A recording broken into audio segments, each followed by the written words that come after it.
Hello, hello, back again for more coverage of all the IGDN members, the whole world around. And this morning, I'm joined by Christoph Sapinsky of Random Alien Games out of Vancouver, Canada. So, Christoph, hello.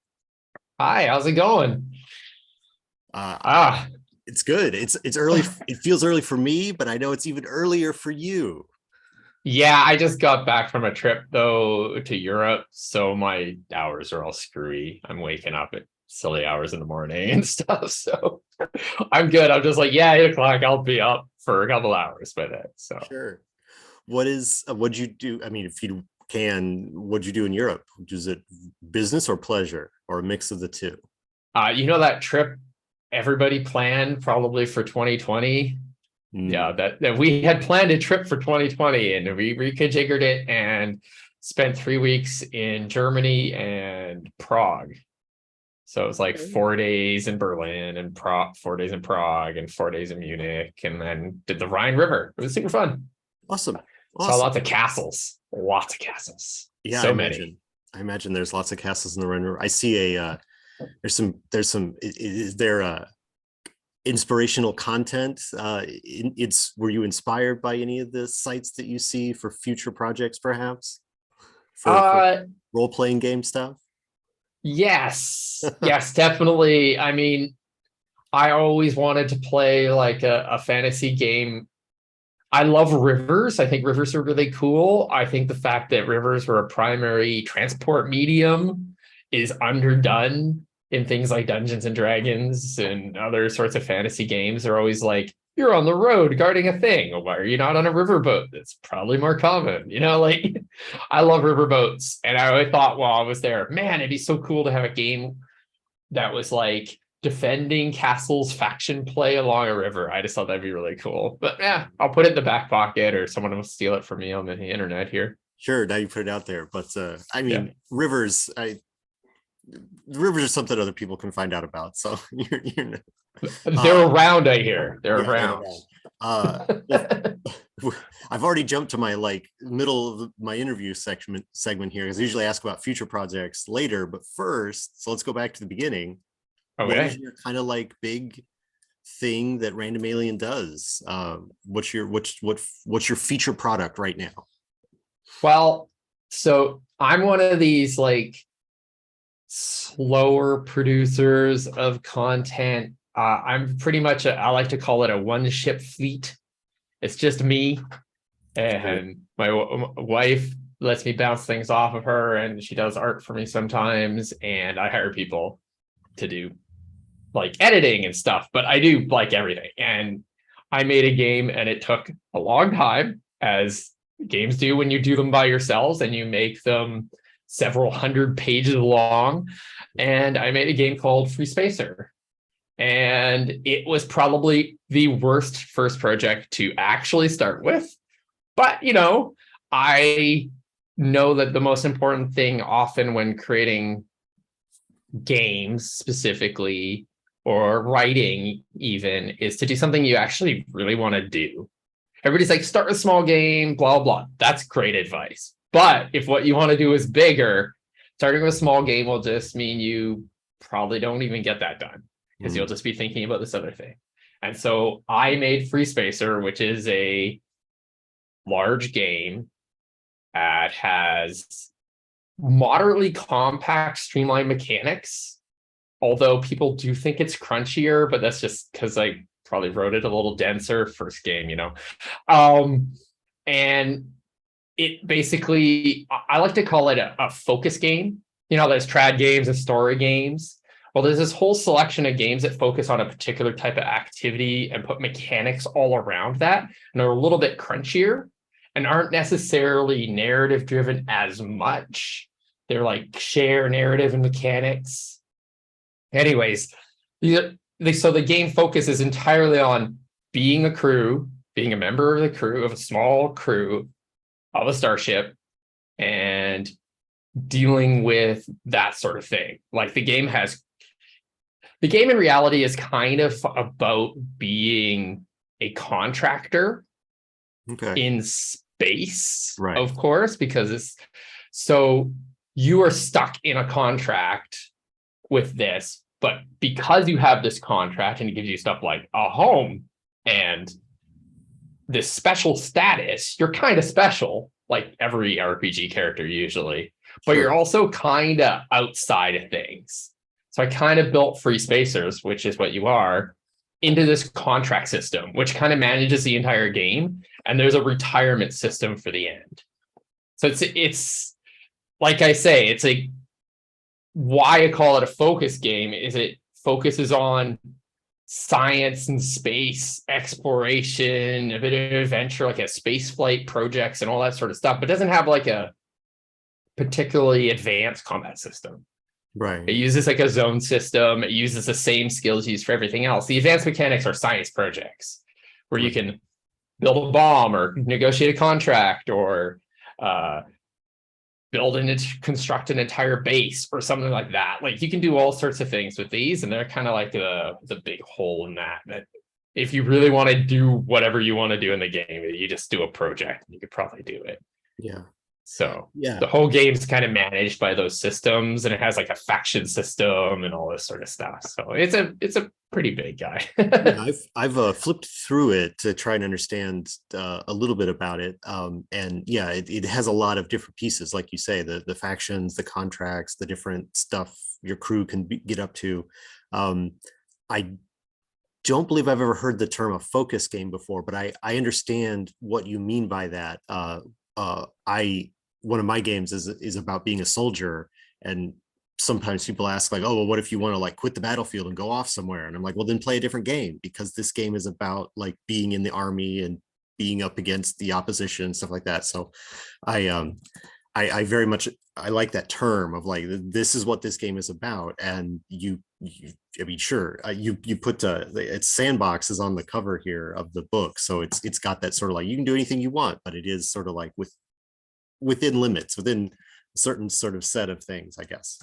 Well, that was one of the things that made the contract system I put in it. The reason negotiation projects are in the game is because some other space RPGs, like Traveler, has a thing where you don't know necessarily where the players are going to go session to session, unless you do a lot of your own work as a game master to ensure that, you stay in touch with players, which is all good practice and all. But it's kind of nice to have systems for that, because then it just kind of flows naturally from the game systems. So the negotiation, you can have a variety of things to do, but then you choose what you're going to do, and all your XP, like in the game, there's no XP. There's just cargo, and your what do you call it? Your contract determines how you get like these advanced materials that you can use to upgrade yourself and your ship and gain new skills and stuff. Okay, I like that. And before we spend too much time talking about this one thing, oh yeah, all week, I can do it all week long. You want to quickly talk about the combat, or not the combat, but the actual mechanics, because I your dice system, I don't think I'd seen exactly that system before. Do you want to quickly tell people what exactly you're doing with the different dice? Well, like other things in the game, the dice system is a bit of a fake out, just a little bit. Spoilers for everyone watching. Well, no, so one of the things I learned during the massive period, like I started developing this game well before Blades in the Dark was out. Okay. So Blades in the Dark came out, Scum and Villainy came out while I was working on the game, which was a hell of a, oh no, they're making a game like mine, but it was different. And so I was like, okay, fine. And my dice system is pretty much developed based on what I was learning about presentation. So I don't know if it's a dice pool system where you roll a D10 dice pool, and it's versus a target number originally. But instead, because I had a problem every time I'd say the target number, if I said it slightly late and the players had already thrown the dice, I saw this look in their face where they went, oh, as I took away their successes, because they'd see 3 successes on there. And then I'd say the target number's 4. And then they would cry a little bit. And I was like, this sucks. This is not fun having that effect on like half the rolls. I had really fast players who were like throwing dice really quickly. I was like, that isn't great. I don't like that experience. So looking at the math and everything, I'm like, what if I just had them roll 50-50 dice? And it also fixes the bottom of your target number problem. So I don't know, in a D10 or in a dice pool system, the lowest end of your target number is a huge issue. Like the difference between 1 and 2 is quite large on most dice pool systems when you're rolling around 3 to 5 dice most of the time, or maybe even like up to 7. It's a huge issue. Having like a 1 and a 2 is very different. So if you double all those numbers and I give you a pool of 50-50 dice and you roll those dice as bad dice, then not only do you as the player have the bad dice in your hands, so you're not mad at me anymore, you're mad at you, right? You're like, oh, I screwed up, not, hey, GM just told me and took away my successes. The successes don't seem like they don't matter anymore. You just gather them together with the misses, as I call them, hits and misses. And then you get the result. It also meant the difference between 1, because double 1 is 2. So I could have a 1 difficulty. I could have a half. And a 4 is what a 2 used to be, and it's quite large. So I could have a 3, which is the standard difficulty in the game. You roll 3 what are they? Do you roll like 3 task dice and 3 threat dice? And that's like a pretty standard roll where you're like, I'm not really using anything special, but I'm going into standard difficulty. Right. And because I gave 10s a double, the player kind of has an advantage because the D10s are the 5 is on your side, so it's slightly higher there. Plus the 10 gives you 2 hits. So it kind of all works together. Yeah. And it's so fast. It sounds complicated, but when you do it, you're like, boom, gather, done. Right. It's like, wow. It's hard to explain, but once you get it, you're just like, easy. Cool. All right. I think that works. It's for an explanation. I hope so. I've talked about it way too much.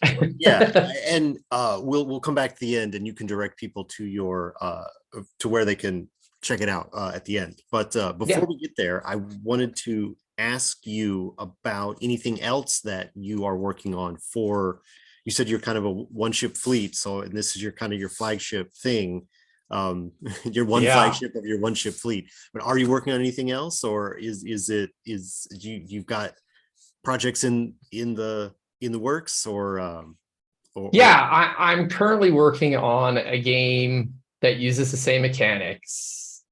Basically, I'm a bit of a system guy. Sure. I love game systems, so I can't leave it alone. So systems changing a bit. Tweaks. Well, I'll tell you the big. So the game is about being a wizard. All right. I know there's no games that do that. Right. But yeah, this game's actually about being like a wizard who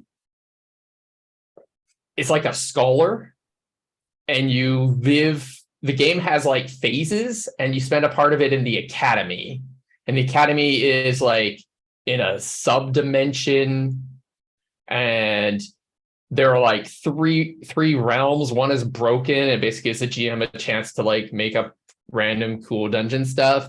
Sure. And one is like the fantastic realm. The game's kind of, and one is like the mundane realm. The game's kind of like inspired by like the Magicians and other kind of wizard school games a little bit, or wizard school stories. But it's also about defying fate.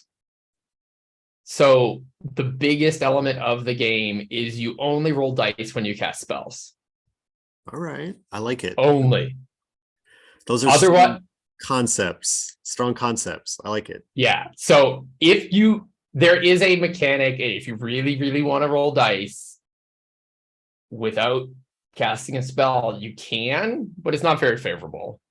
So pretty much the game master does the thing where they just tell you stuff based on what you do. You have some characteristics that might mean you have abilities beyond like a regular person, like you might be a rogue, so you know where like alarm systems are or something, or whatever rogues know. But otherwise, you just can do normal people stuff. So if you want to do something extraordinary, you will fail. And if the game master tells you you are crushed to death by a rock, you can cast a spell to prevent that, right? You can kind of interrupt it. And so the whole thing kind of works like that. And it uses the same projects, except they're now called rituals. It has all these ritual magic and stuff in it. And the game's in like 3 different phases. And you basically are in a coven and you go on like the adventure phase and you come back. But the biggest difference is the game uses the tarot system, the tarot deck. Yeah. But it doesn't use it for like classes or any of that sort of stuff. That's well done. And I didn't need to do that. This game doesn't really have classes again.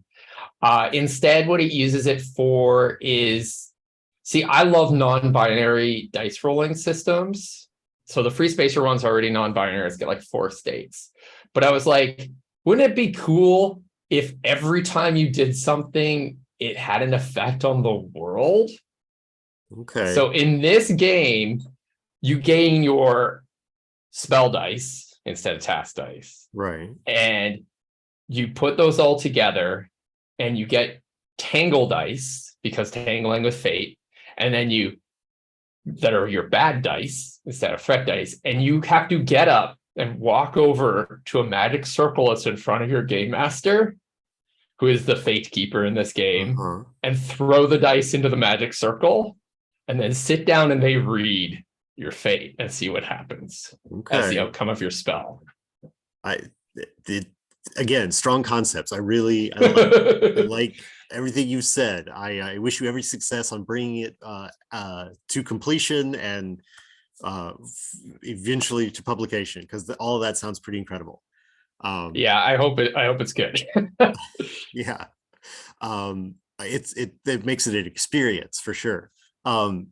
All right, so I wanted to ask you a little bit about the convention scene in Canada, especially you're on the West Coast, so like what's conventions like, and what's the sort of like the chicken and egg thing? Like, did you go to conventions and then you became a game fan and a game designer because you were going to participate, or were you a fan and then eventually, or then you had to go to conventions because now I've got a book to sell?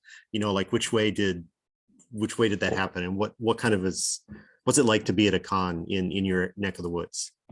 Okay, well, I think you start off with questions there I threw all at once. Sorry. Yeah, I'm going to start with saying that the Canadian con scene is directly connected across the border to whatever's across the border. So in Vancouver, we go to like go play in Seattle. That was the classic thing before 2020 and all that kind of changed things. And we go to, it was PAX for a while, but then they pumped everything to PAX Unplugged, which seems great, but it's far. The other element of it is because the cons we go to are in the States, it becomes a thing to go. Like, it costs the same amount of money to fly to like Britain as it does to fly to Indianapolis. Probably more for the suite to stay somewhere. I've been to Get Gen Con a few times, but I didn't go until the 50th anniversary year. I think that was 2019. Yeah, that was like a little bit before, or was it the year before the 50th? Anyways, it was a little bit before my game was coming. I'm like, I gotta go to Gen Con. I know Indianapolis isn't exactly New York City or something, but I gotta go to this damn convention and talk to people about my game and all that sort of stuff. And so I went to Gen Con a few times after that. But before that, I hadn't been at all, just because of the flight costs. Just flying not just across the country, but down into the US and all that stuff is quite the job. Like, you basically blow an entire day too. Sure. Yeah. As for conventions here, probably So there's the big one, Fan Expo, but they're not really concentrated on tabletop games or tabletop RPGs for sure. Then there's Breakout Con, which is moderately new. And I've been to like one Fan Expo Toronto when I lived in Toronto for a period of time, but I haven't been to a Breakout Con because I didn't start till after I left Toronto. And like I just said, go flying to Toronto is a bit of a job. Yeah, from Vancouver. Yeah. It's not any closer than Indianapolis. No, well, technically it is. Maybe slightly. So by flying, it all depends on whether or not you have to do stopover. And flying to Indianapolis, you always have to stop over, hopefully in Chicago. There's another choice, I think. I think last time I took that choice, I wiped it from my mind because it was really terrible. Like a bus between terminals. Oh, Ooh. terrible transfer. Anyways, I forgot where it was. I probably shouldn't say it, even if I did remember.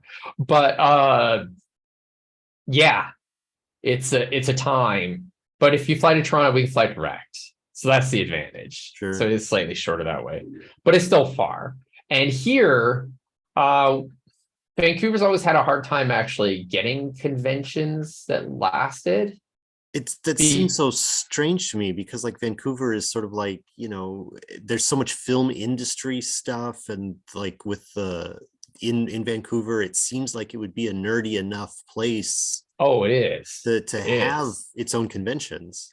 And it does. It's just it's very hard for to keep them to last because it's very expensive to rent anything in Vancouver ever. Oh, it's a real estate issue.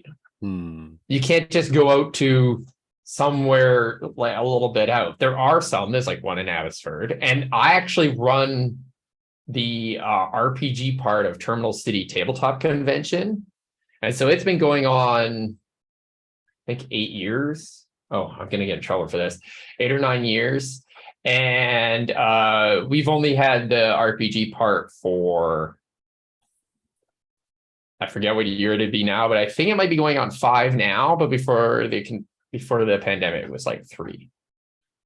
Okay. And the reason the RPG part exists is because me and a friend of mine went and badgered the former runner of it until he gave us one.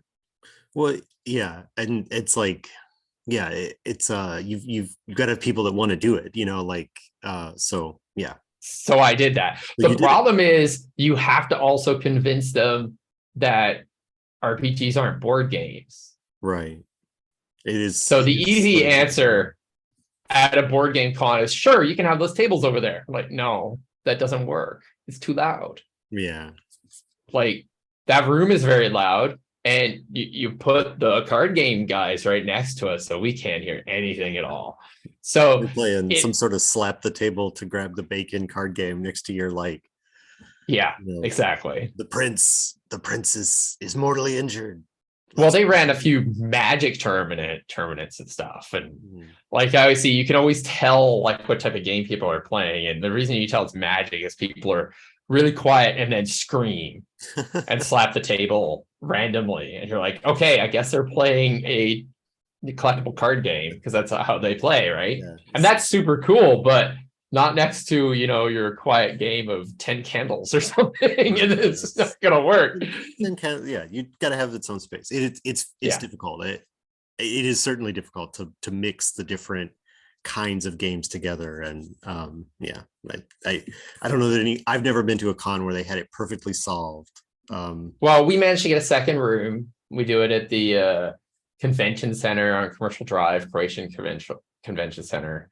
And it's pretty good. We can't use any of the big convention centers because it just costs too much. So that means the prices go up. There was a convention in Victoria, which is on Vancouver Island, which is the large island just off the coast. And it was great until they tried to grow it because they lost their location, or their location was run down. So they decided to grow it a bit and go to the big convention center in Victoria. And it just cost too much and they couldn't cover it. And there's a bunch of other issues, I think. I'm not privy to it. I just know once they moved it, it lasted 2 years. So some places you can get any convention center for a decent cost. Vancouver's not one of those. So it's done a number on all the different types of conventions, from anime to tabletop, but yeah.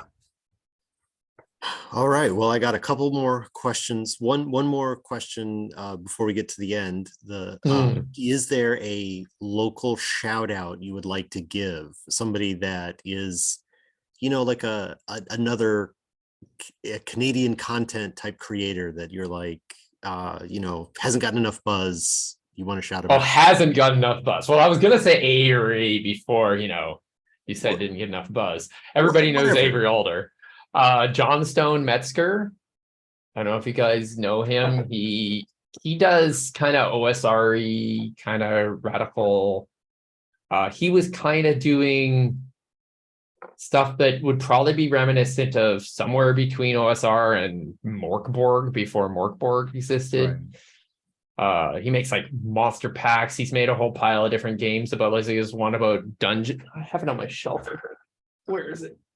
Anyways, it's about dream dungeons and stuff. It's a really neat game.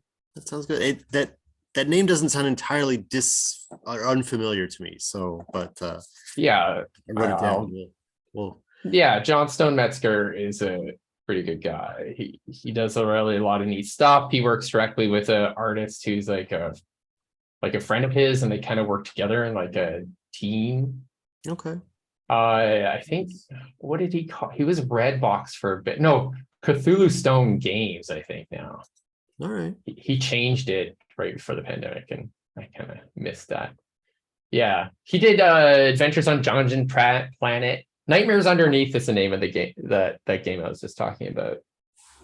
All right. Metamorphica, a bunch of weird stuff like that. Neat stuff. He's got patrons and that sort of thing, so you can probably just look him up and give him a bunch of money. That'd be great. Okay, that sounds great. If you're interested in those things, check those things out, everybody. And so finally, lastly, I want to know where people can find more about you or Random Alien Games on the internet. Well, probably the easiest would be to just go to freespacer.com. That's where you'll find all the Free Spacer things. You'll also find a link to Random Alien Games, which is randomalien.com or randomaliengames.com. I think I have both of those. And both will have lists to my my Twitter, if Twitter's still a thing by the time this comes out. It's Zofra, which is basically Christoph without the Chris part, and Random Alien at the end. So XOPHRA. There you go. And I'm pretty much Zofra on everything, like Instagrams, if you want to see my trip to Germany, whatever. I'm on all those stuff. Try to be on all the stuff. I'm not prolific, but I'm there. Well, that's the first step, to be there. Okay. Yep. Great. Anything else that you feel you need to close with, or I think we've hit all the questions I had. So thank you for your time. We hit all the hot spots, I think. Yeah. Hopefully we'll have a website up for the new game soon. There's a coming soon on the Random Alien Games website. That's just a little like coming soon. All right. So we'll keep checking in till because it sounds really neat. Again, thank you for your time today, and we'll say goodbye to the people watching. Thanks.